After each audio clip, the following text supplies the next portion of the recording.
Yun. Okay.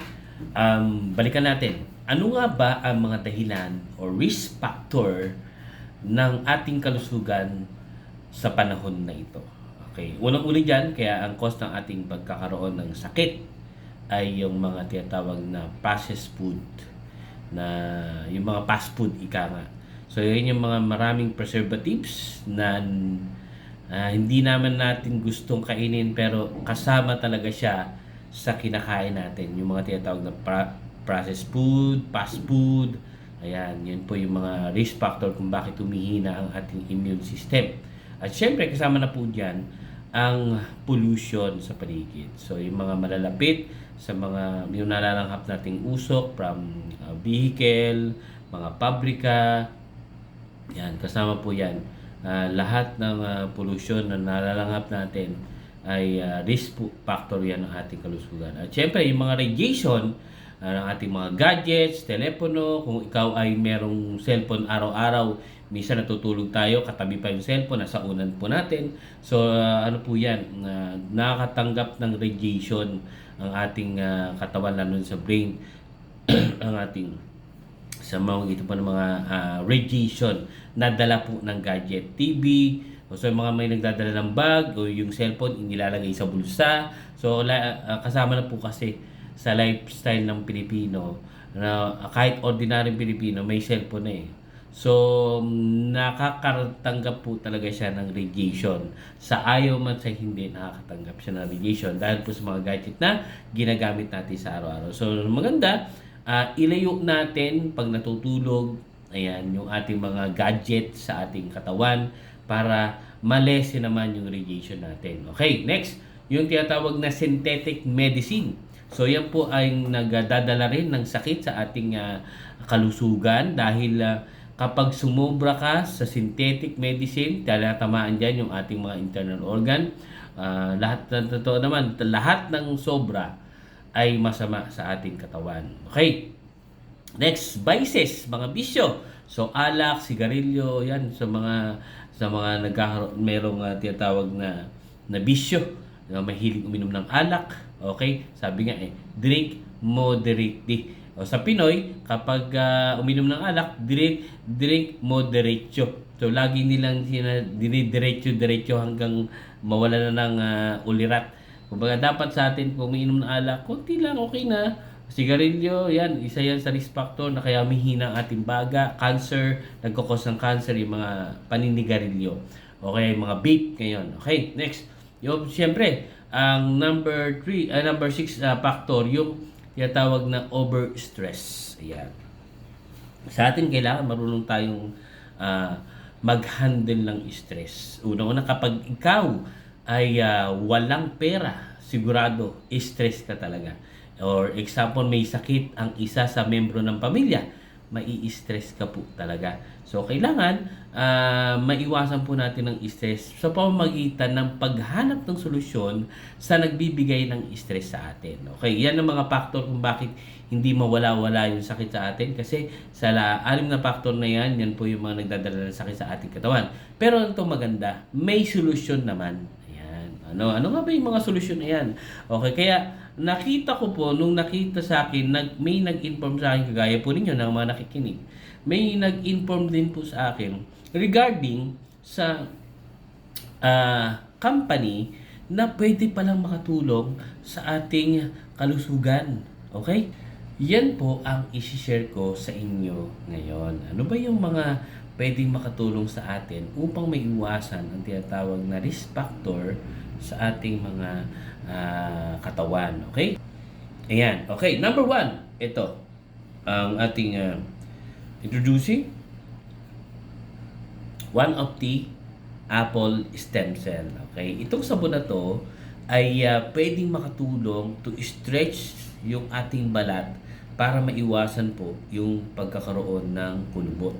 Okay? I-apply nyo lamang po ito tuwing gabi. Ayan, bago matulog.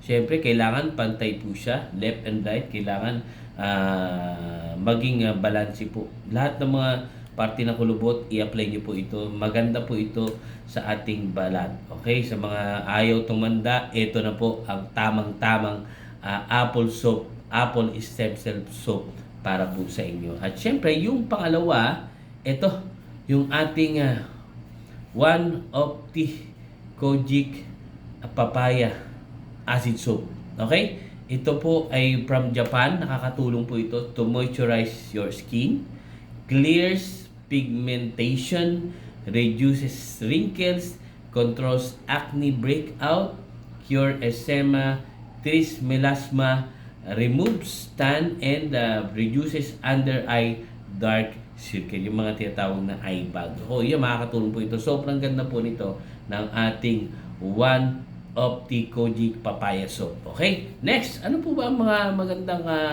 produkto pa? Meron din tayong tinatawag na Opti White. Ito, yan, di ba? May Opti White. So, ang kagandahan nito, guys, itong One Opti White na to, meron ng tinatawag na 4 ingredients na hindi mo na kailangan humanap pa sa iba.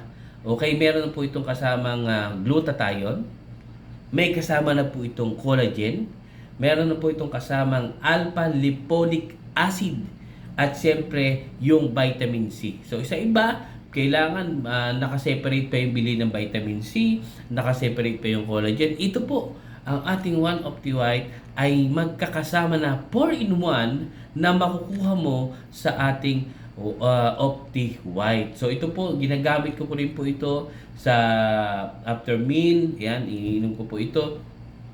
Dahil ito po yung nakatulong sa akin na one time sumobra ako ng kain ng lechon. Sumobra ako ng kain ng lechon kawali. So ito po, pakiramdam ko noon na nahihirapan akong huminga. Ayan. Pakiramdam ko lumalapit na ako kay Lord.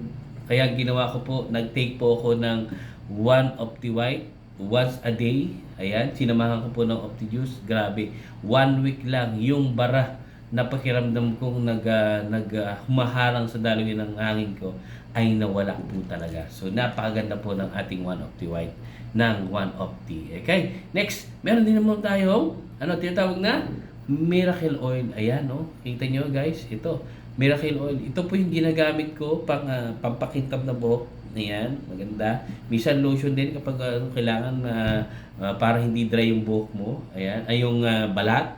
At syempre, meron po ito tinatawag na antiseptic, antibacterial sa mga sugat na hindi gumagaling. Pahiran nyo po ito, ay madali po siyang tutuyo. Okay? Antifungal, yung mga skin diseases, pahiran nyo lamang po nito. Maganda po ito sa mga sakit sa balat. At antioxidant effect. So mga merong tinatawag na almoranas, balakubak, ito po, i-apply nyo lamang po sa mga sugat.